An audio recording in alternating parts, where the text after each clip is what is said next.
I'll do it tomorrow. Those 5 words sound harmless. But what if I told you that these 5 words could quietly destroy your dreams? Every day, millions of people say them. And 14-year-old Ethan was one of them. Ethan had big dreams. He wanted to become a successful engineer one day. He imagined himself building amazing machines, solving real-world problems, and making his family proud. But Ethan had one dangerous habit.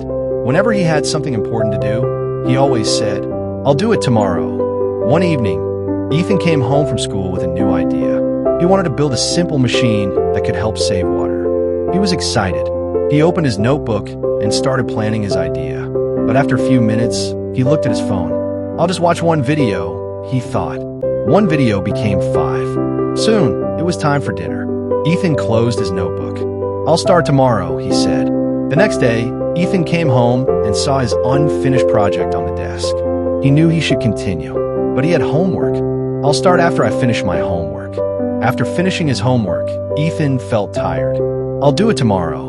And just like that, another day was gone. Days passed. 1 week became 2. Every night, Ethan promised himself that tomorrow would be different.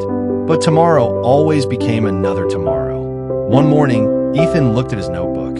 His project was still nothing more than an unfinished idea. His heart sank. "I have wasted so much time," he whispered. For the first time, Ethan realized something important. His biggest enemy wasn't a lack of intelligence. It wasn't a lack of talent. It wasn't even a lack of opportunity. His biggest enemy was his habit of waiting. That evening, Ethan sat quietly in his room. His grandfather noticed that something was wrong. "What's bothering you, Ethan?" he asked. Ethan told his grandfather everything. He explained how he kept delaying his work and how his dream was slowly becoming nothing more than an idea. His grandfather listened carefully. Then he smiled. "Do you know what is dangerous about the word tomorrow?" Ethan shook his head. "It makes you believe you have unlimited time," his grandfather said. "But the truth is you don't." He paused for a moment. "Every time you say, 'I'll do it tomorrow,' you give away a piece of today." Ethan looked down at his notebook. "But I've already wasted so much time," he said sadly. His grandfather gently placed a hand on his shoulder. "Then don't waste another minute feeling sorry for yourself. You cannot change yesterday, but you can change what you do next." Those words stayed in Ethan's mind. The next morning, Ethan woke up early. He looked at his unfinished project. A familiar voice whispered inside his mind, "You can start tomorrow." Ethan smiled. Not this time. He picked up his pencil.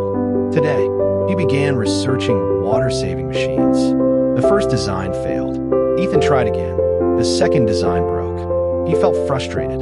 For a moment, he wanted to quit. But then he remembered his grandfather's words.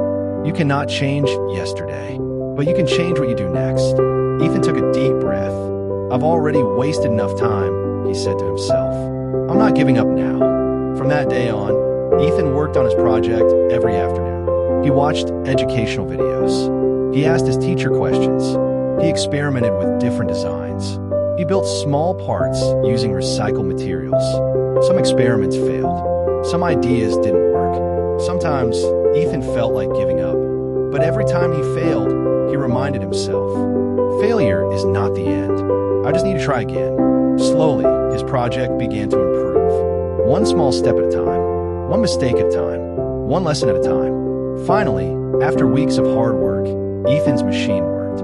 It was a simple device that could detect when a water tank was full and automatically stop the water flow. Ethan stared at it in amazement.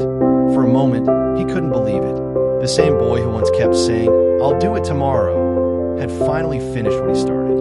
He smiled, but Ethan realized that the machine wasn't the greatest thing he had built.